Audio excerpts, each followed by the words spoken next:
Okay, it is time for the next episode here in the challenge series. 27, to be exact. Yeah. To be exact, he says not sure if that's exact. Looking at this week's commentary notes, we're in for a bit of paint trading, but ultimately there's not a whole lot here that actually has any long-term effects. I mean, there is, but it's nothing changes. Like, the collisions aren't majors, I guess. Except for one, which would be a collision that you'd probably be able to see coming the second the green light's lit up. So let's head into the first event of the episode.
Here at the start of race 1 here in the episode at Monza for a 640 class race, and before I even begin the race, I'm going to get the talking out of the way.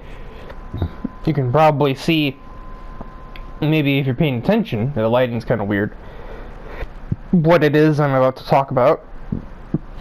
And this gas goes away. What position is that? 4th, 6th, 7th, I think. Yes.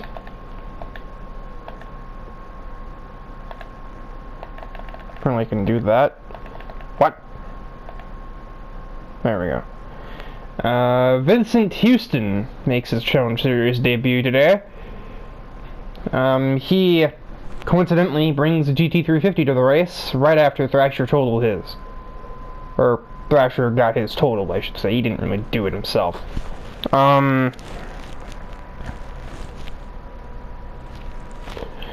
Apparently this is based on some sort of old, obscure anime or something. Why would an anime have a Mustang in it?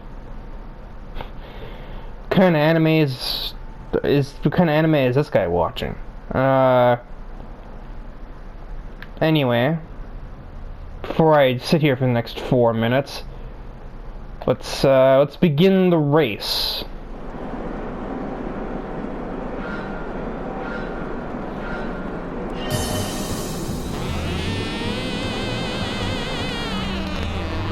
I don't know why Gina insisted that there'd be a grid start for Monza. It's like she's asking for a turn 1 shakeup.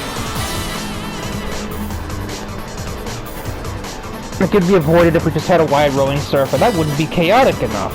Yep, there it is. The POV car obviously being Nico here, since she starts last.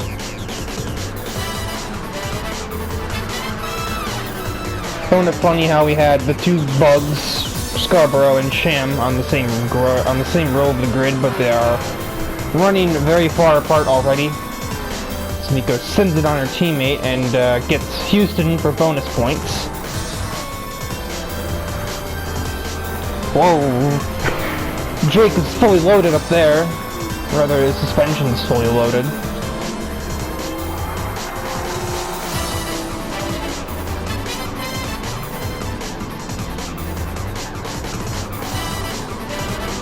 Nice birds.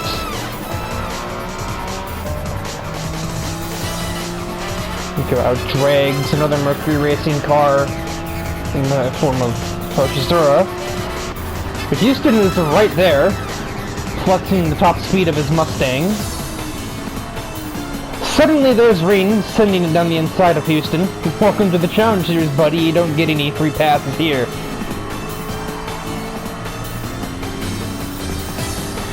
His driving skills are unknown to me. This is somebody that actually the Thrasher found.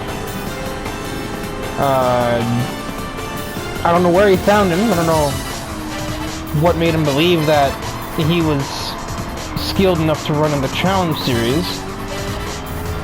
But, I mean, I guess we'll just find out, huh? As Nico gets around Jake on the front straight. Even with this Porsche engine, that Beetle doesn't have the best top speed, as here comes Houston. It's no slouch, but he's trying to outdrag a Mustang. And send it...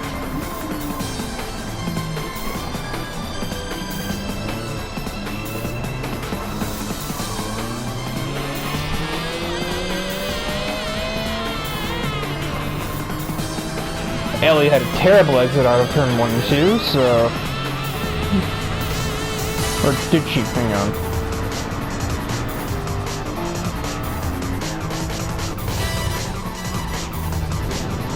No, a bit more to it than that. Nico's coming up behind her. Nico actually brakes early, and Ellie just psychs herself out, cuts turn 2, and finds some sand. Nico obviously takes advantage. Also, she had no intentions of dive-bombing her teammate from back there, but Ellie seemed shaken up nonetheless, and threw herself off of the circuit. Maki might have a go at her, but I don't think she will. She kind of wanted to, but Ellie once again broke aggressively, like she didn't learn her lesson the first time. Nico is catching up to Nitori Kawashiro. Bit of oversteer. The Yaris may be four-wheel drive, but it's also got a real short wheelbase, so it likes to just kind of twitch like that. Nico seems to enjoy a car that does that for what it's worth. And yet she drives a Viper as well, which has like a very long wheelbase, which is why I drive it. And she doesn't seem to have any problems with the Viper either, so maybe she's just versatile, I suppose. And here she is catching Axel Valentine for the lead. Speaking of Mustangs, Houston has escaped Jake with ease. So it's just Nico versus the US muscle category, apparently. Mach 1, Challenger, and GT350 following.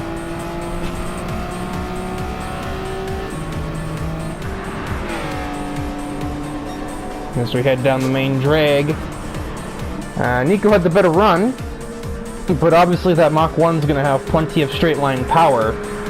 And, well, attempts to cover off Nico. Nico will just go down the inside instead. And it's a classic battle at turn 1 and 2. Luckily we are not Max Verstappen or Lewis Hamilton, so we don't crash.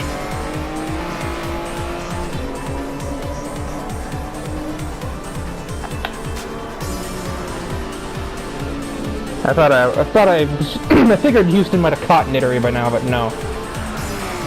Nico kind of pulled ahead, but once again the top speed of the Mach 1 keeps it relevant.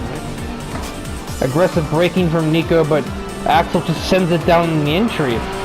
And he still manages to remain relevant against the RS's should-be superior cornering. Nico gets down the inside of the first Lesmo, and gets the lead back once more. Axel thought about diving, but couldn't find the real estate.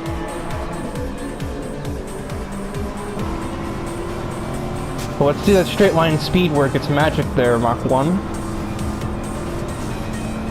I honestly thought he'd be closing in more than that.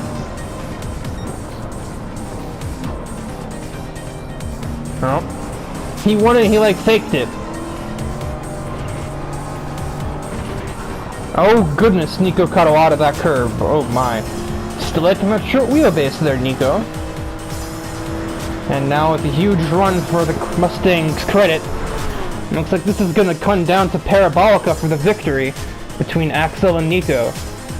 And Axel sends it, Nico lets off, crosses over, and oh no! Axel just straight up turned her, okay. Well, I mean, don't worry, it's not like it's not like Gina's gonna penalize you for that, so don't worry too much there, Axel. Just got some crab walking as Axel Valentine takes the victory at Monza, and you can see Nico doing the chicken dance back there. It's going to be an all-muscle car top 3 following that vicious takedown from Axel Valentine. The commentary notes say this has no long-lasting effect. I don't see how in the world not. I feel like being spun to the outside wall at 45 miles an hour has pretty adverse effects on a person. If not their physical state, then their mental state, as in, I feel like it would have the effect of, I'm gonna walk my ass into the pit garage and haymaker you into next week. But, especially being Nico, she doesn't exactly have the calmest head on her shoulders. She's not a complete maniac like I've seen some people. Heck, she's not even the most aggressive person on Mercury. Sometimes that's Maki. Usually. Even after her Scuderia Fidanzi era, she's still got a bit of an aggressive side. A bit less of it shows in her driving, but if you ever try and make a joke at her expense, she'll usually just scream at you for 5 minutes. So Nico will probably do the same, but she'll probably just do it for a minute and a half, and then go back to talking about how great she is. Like, Maki doesn't do that, but it's less often. They are basically the same person, but they're also completely opposite. It's really weird. Anyway, moving on then to the second round.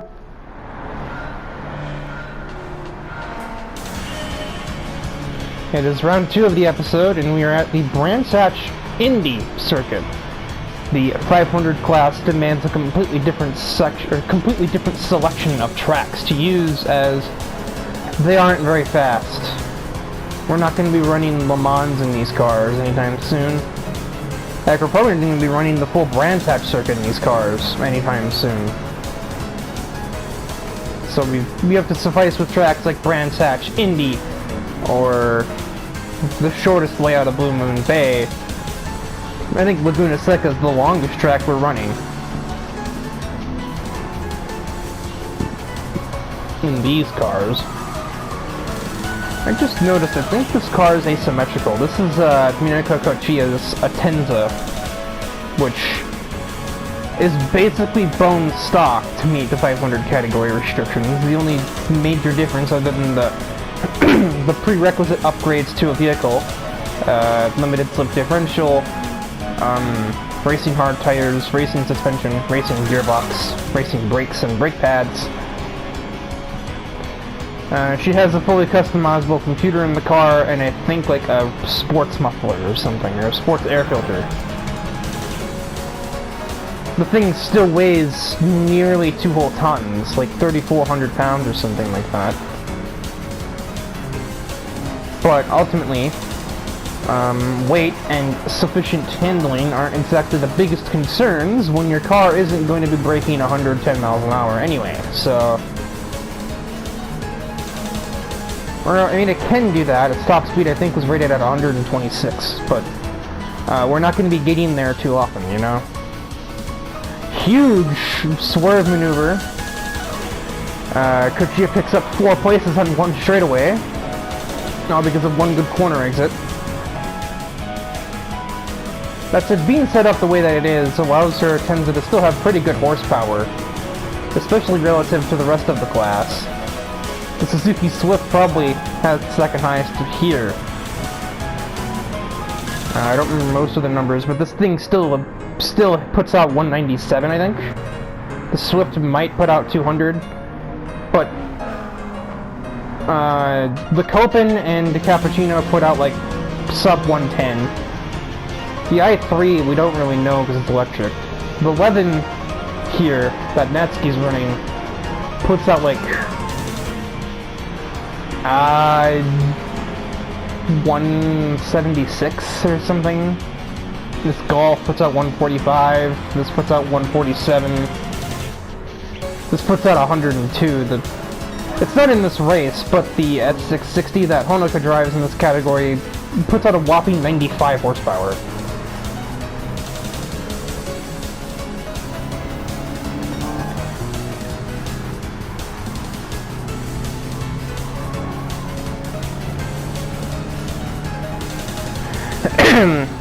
Minako's an interesting one. We know a lot about her hobby. Obviously, it's written all over her car.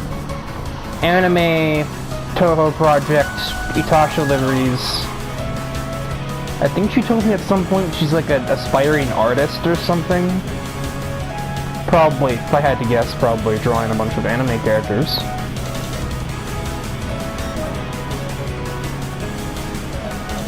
I think she also does cosplay. I think I saw her dressed as a Toho character at some point.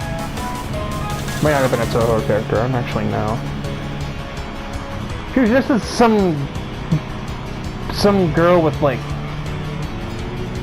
goggles or something. Not quite sure. They had a really weird looking bow on their head.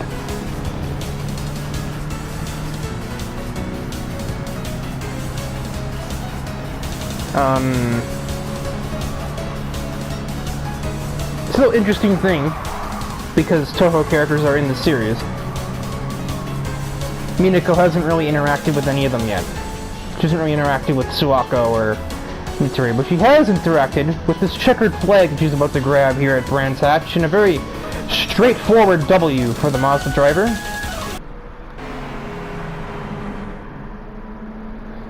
Emmy's gonna just hold off the charging refrigerator for second place.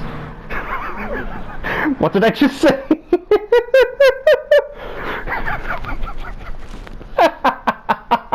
I mean, it runs on electricity, it's silver, it's literally sponsored by Energy Star. You can't tell me that AMT didn't do that on purpose. That car's a refrigerator. On to race 3.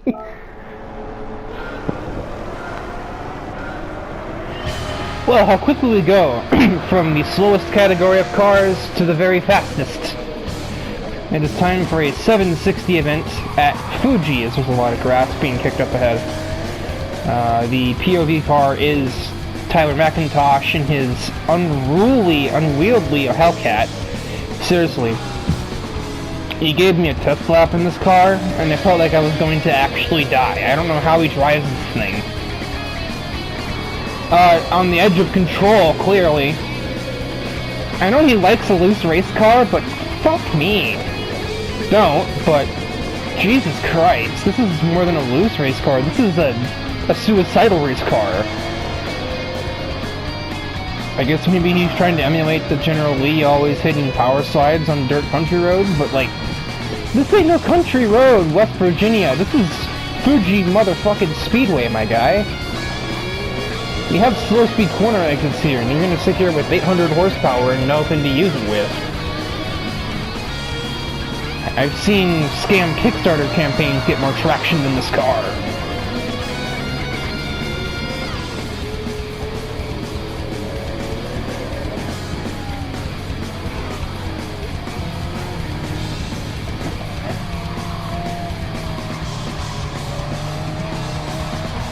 Just the crossover attack to end all crossover attacks landed on Barbara Page just there. I think you crossed her up so bad she spun on exit almost. She was just so ill-prepared for that. Well, if there's one thing this Hellcat does do, it's straight line speed.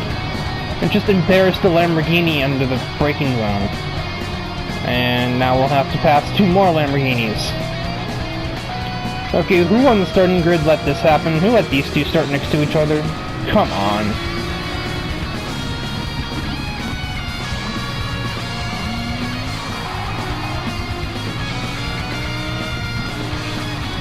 Are they deciding to play nice today? Do they know the camera's on them? That certainly didn't fucking stop them the last time they were here. Oh, Jesus.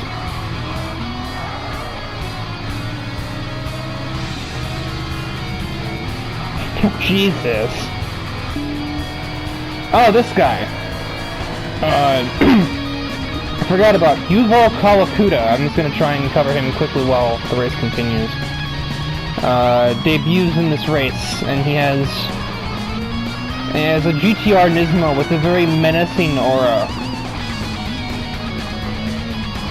Anyone who is capable can kind of piece together the JoJo symbols over this car, if they so please. It takes a lot of skill to be known across the entire the Tokyo Expressway as the Shutoku's Black Sabbath. And the guy drives with number 666. You can't tell me there's nothing.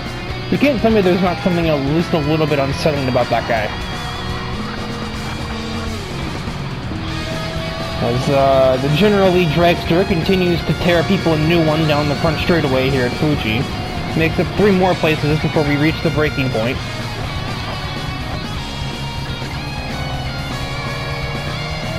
Oh, hey, it's me. Get a load of me.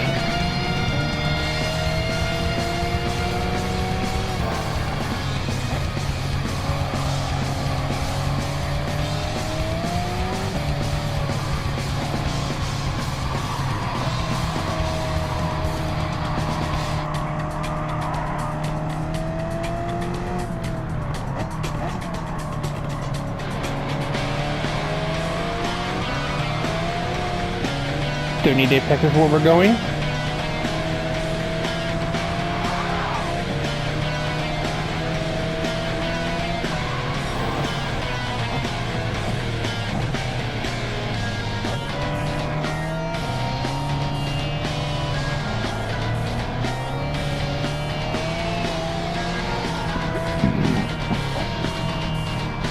Well, that's aggressive. I mean, I guess he left a lane, but if gap car, as Ayrton Senna always says.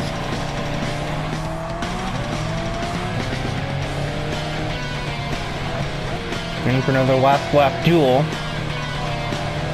I'm getting a bit of deja vu. Tyler and Thrasher have had 2 battles. Now it's time for Tyler to battle another friend of his. Jake. Actually, I only know Jake through Tyler, so it's kind of ironic that now I'm actually closer friends with Jake than Tyler is, but that's a story for a different time, as Tyler takes the lead. Here comes Reyes, they're 3 wide into turn 1. Everyone just decided to just press the emergency button right there.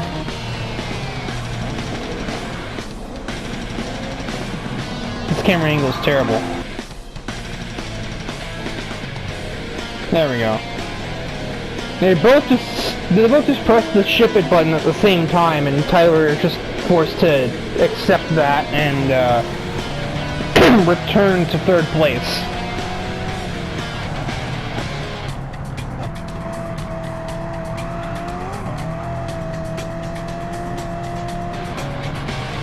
Gets back ahead of Reyes.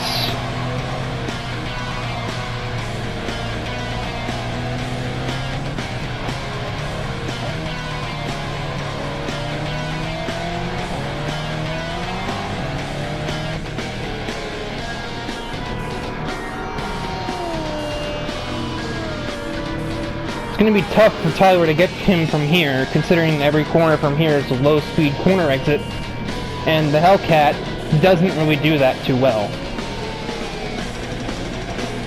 He's having to short shift so unbelievably much just to get any sort of grip out of these turns, as Reyes has plummeted down the order a little bit. He's just stuck on the outside of me and the Lamborghini train.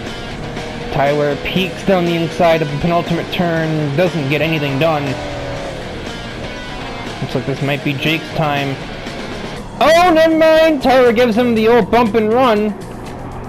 I suppose maybe that's maybe to be expected from a guy, you know, Mr. Thunder Valley here. Just gives him the classic Bristol move, and he will grab the win at Fuji Speedway. Much to the chagrin of Jake, I'm sure.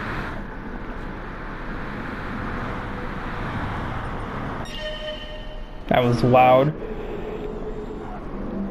Oh, come on. I'm gonna view at that with maybe a bit of a closer up camera angle. Or not. Psych. Son of a... There we go. Yeah, he just pushes him off the apex. And in order to stay on the road, Jake has to back up his exit, giving Tyler all of the time he needs to grab the W.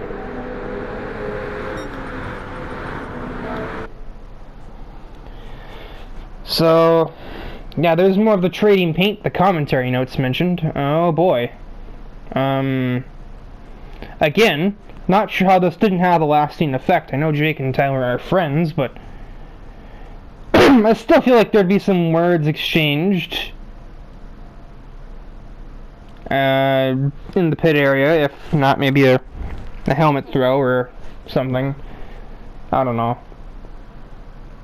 I mean, I'm sure Tyler would probably say he was just trying to rattle his cage, but I think he knew damn well he was trying to move him out of the lane. As Trevor, the real-life Trevor, invites me to a PlayStation party. Speaking of bump and runs...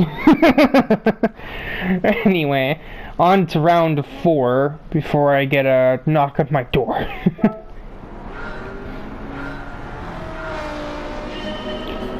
Here at the penultimate race of the episode, we head to Interlagos for the 720 race, so slightly turning down the speed of the cars, but ultimately not by all that much.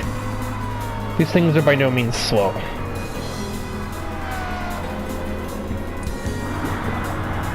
As the,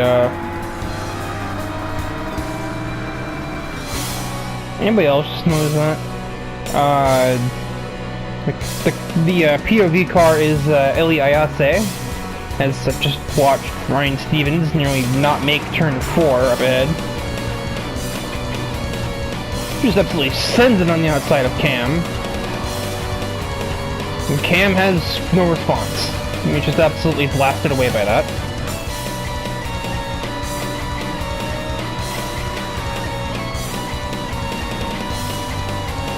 Does they have active arrow? It does. How have I never known that? Doesn't seem like it does a whole lot. This thing seems pretty unstable.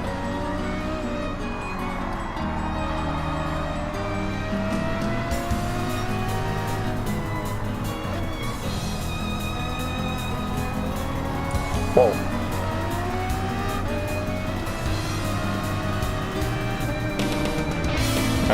Heavy traffic. Don't mind me. Very heads up driving there. Grabs 3 places on a kink of a straightaway. Down the inside. Picks up 2 more places in the braking zone after he tries to force that, but I ultimately don't think it's gonna work. Nope.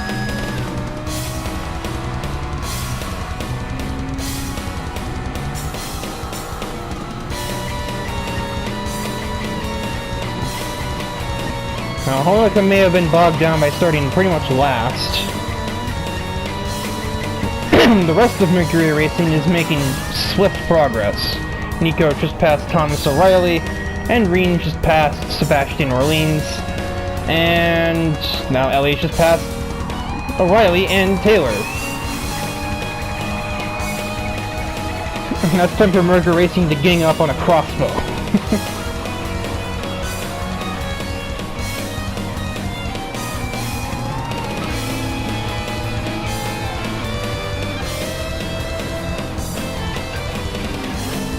Jesus. That's teammate. I mean, I guess it was clean by all definitions, but it just was like... that way? Seemed a little bit much. Sends it on Orleans. All of the handling in the world couldn't save him from that one. And Sodakov is making quite a nuisance of himself holding up this train of cars. Ellie proceeds to not give a flying rat's ass and screech ahead of 2 of them, and then gets to C63. Barely gets that to stick. I don't actually know how the hell she did that. Oh my god, Alice. Just all over the place.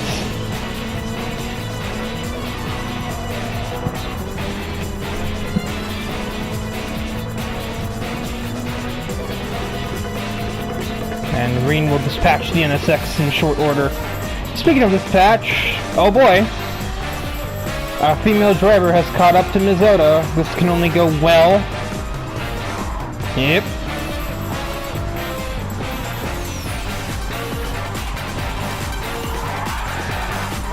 Yep.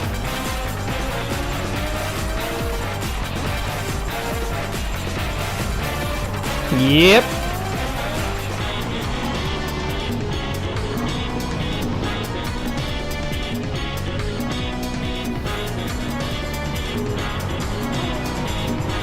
Attempted takeout there, I think. It actually just turned into a dive bomb overtake maneuver, which did not work.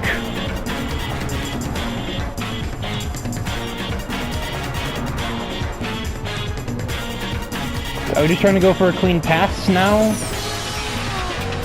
The fact that Nico hasn't hit her yet again, or hasn't hit her again yet, I should say, also kind of surprises me.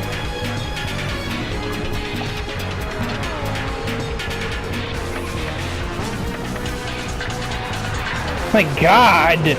Never mind. I don't even know what the hell happened there.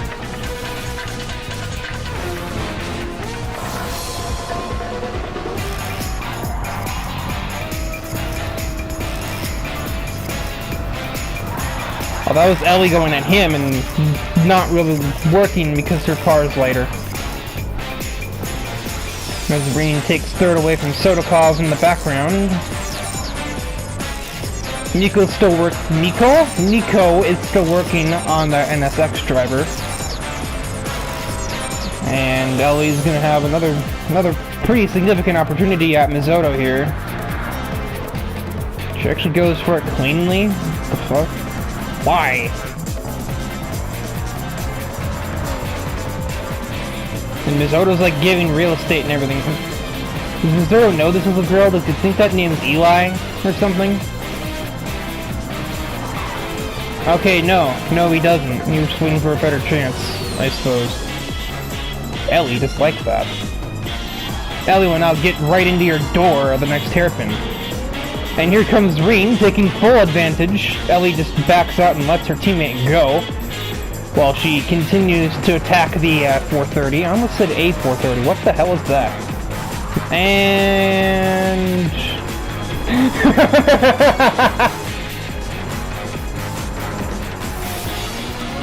Okay, well, that would be funny, but it would also be kind of cheesy if I didn't actually show what happened. Yep. He made sure, or she made sure that he reached the grass. She's able to carry on because she's parallel to the track, but Nico has to, or Mizoto has to wait for a couple of cars.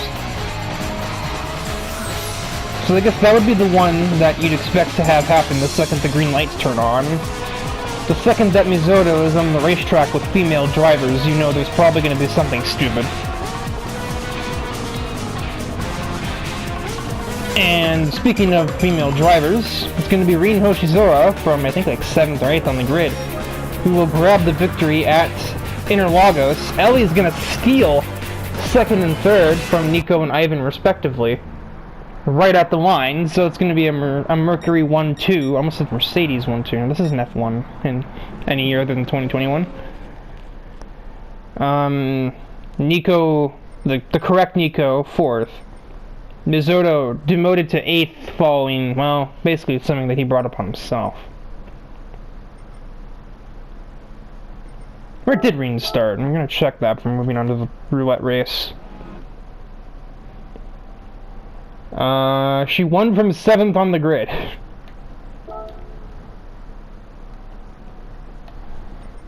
So while Ellie nearly won from last on the grid, that's also the car I was driving, so you just kind of suspend disbelief there, but Reen as an AI winning from 7th is still a lot.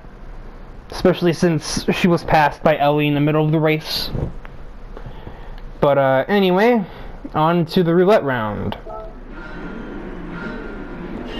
Well, I say it's the roulette race. In reality, it's more like a Super GT event with extra steps. As, every single car in this race was made by either Nissan, Toyota, or Honda. It's also not really a roulette race in the way that, the grid order was set in performance points order. So the 760 class cars started on pole, and the driver we're on board with, or the Focus driver, Marvin Manuel, who I routinely forget is even in the series because he doesn't show up very often. He started last in his 640 class R32.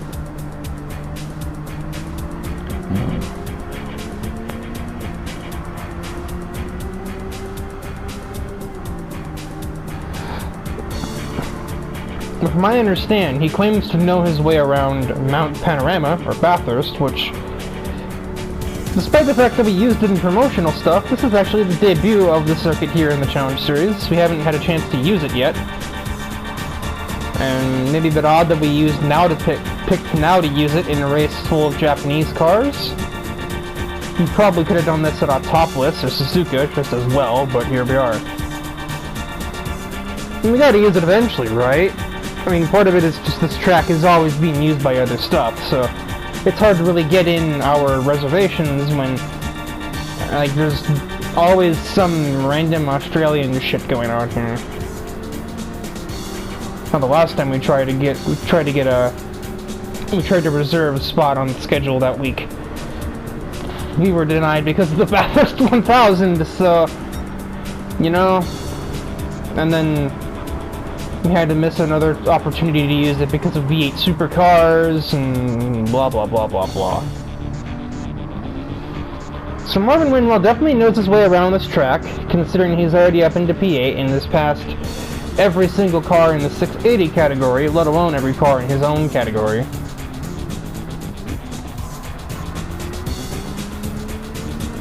Bit of grass, doesn't matter. Hilariously, the 720 category battle is just exclusively between the Acura NSX models. This, I guess technically Brandt's a 680 car, but he doesn't even count. My god, he has to start braking there.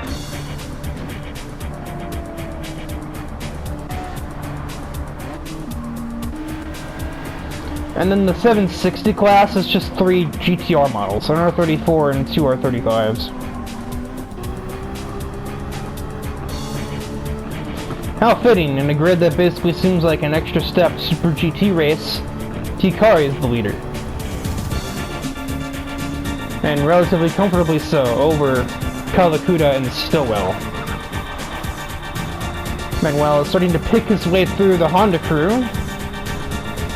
Already ahead of Katsuragi. Gets brake tested by Alice Carson, but still makes that pass stick.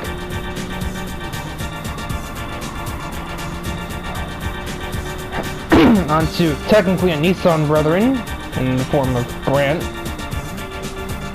He's able to outmaneuver that. This is kind of an overtake that actually makes sense in a way, unlike passing the 720 class NSX models.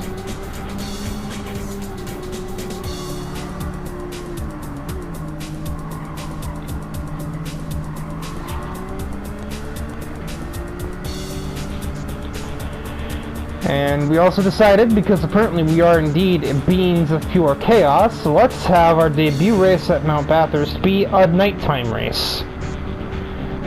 Because to hell with actually knowing where you're going, right?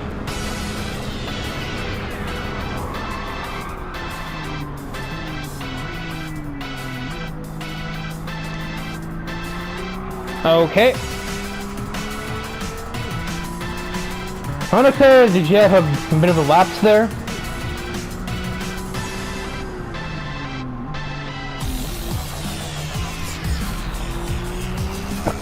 So we're 2 laps in, we've already nearly run down half the timer.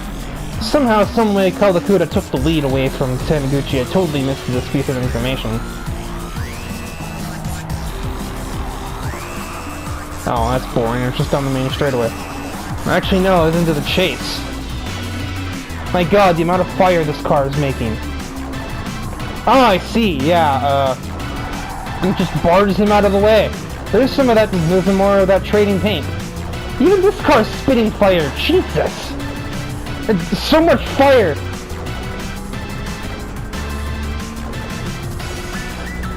But this car ain't. Only the new GTRs get to do that.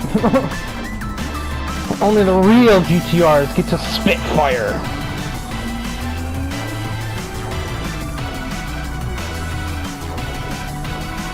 Yeah, we'll see who the real GTRs are though when Manuel's running faster laps than these three.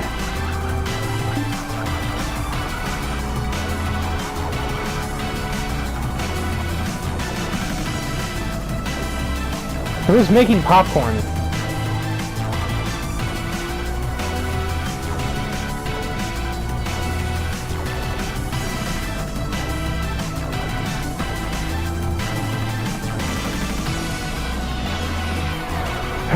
It kind of seems like, generally speaking, Hikari is gaining on Yuval through the corners. But Yuval's got like an extra 100 or so horsepower in that R35, so it doesn't matter.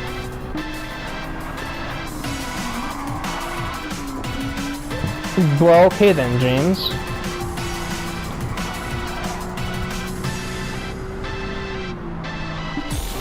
Yeah, so I guess that was something that I think Thrasher maybe failed at, or Thrasher didn't find Skyriker. What are you talking about? That you're thinking of Vincent Houston. This guy followed Darika Zoya in, and Zoya herself was recruited by Gina.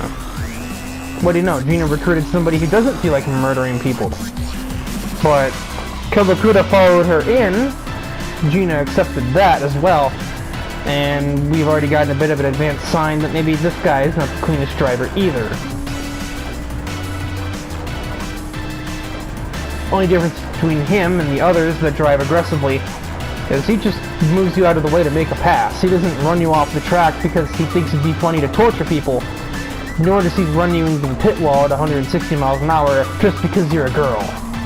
So, well, he's an aggressive driver. At least he's not like evil, you know. He just wants to make the pass. He doesn't care how.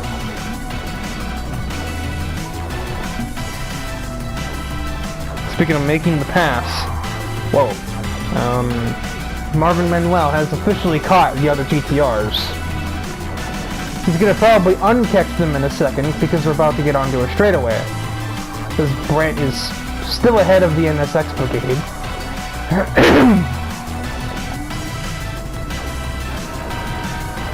There's really not much happening, is there? This is the only thing that remotely resembles an on-track battle is Hanamura versus myself going towards the chase.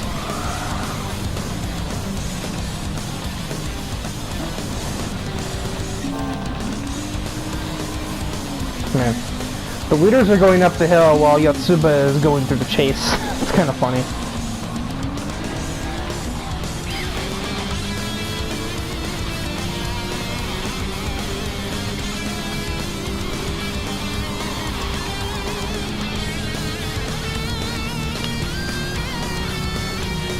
Whoa.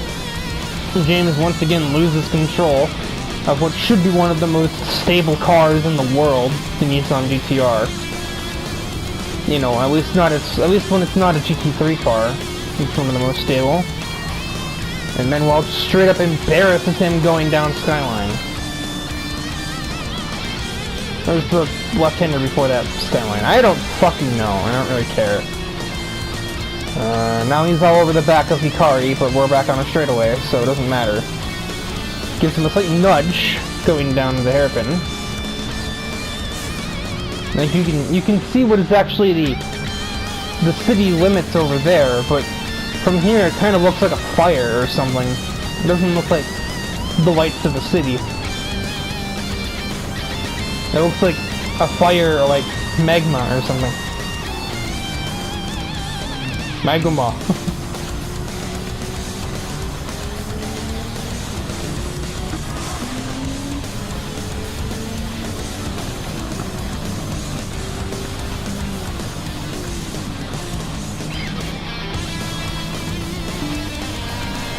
It's the final lap.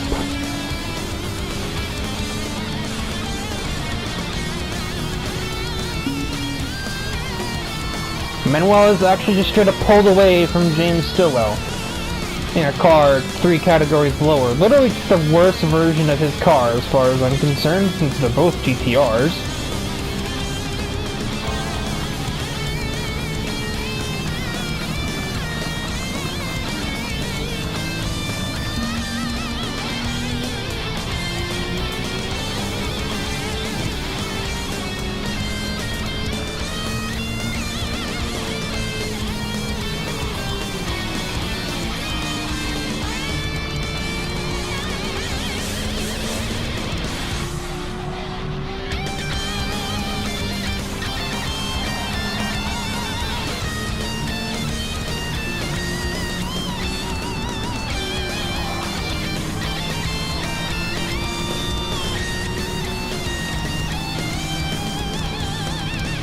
That door's closed, buddy.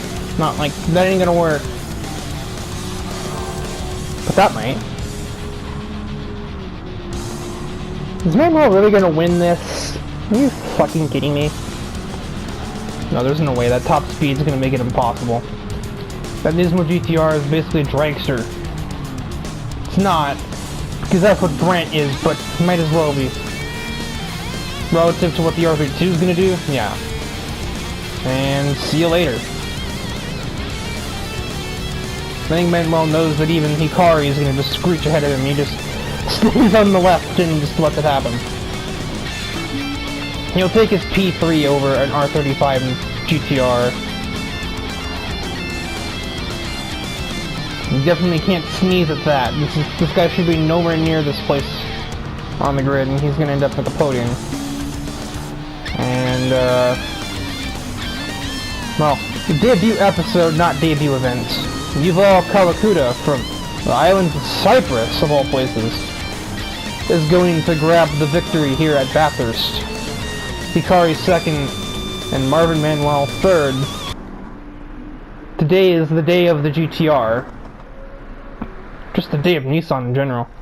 Brandt would end up fifth, obviously. Honoka wins the 720 battle. But basically just the NSX wars. Tyler is victorious in the biggest category, 680, featuring 3 Toyotas and 2 Nissans and a Honda. I am victorious in the 640 class as the singular Honda, well, excluding Marvin Manuel, who drove like a 720 car. Other than him, I win the 640 category above 3 other Nissans and 2 other Toyotas. As the lone Honda in the group, I have defeated them. Now we need just a GT300 car and GT500 car, but that's for later.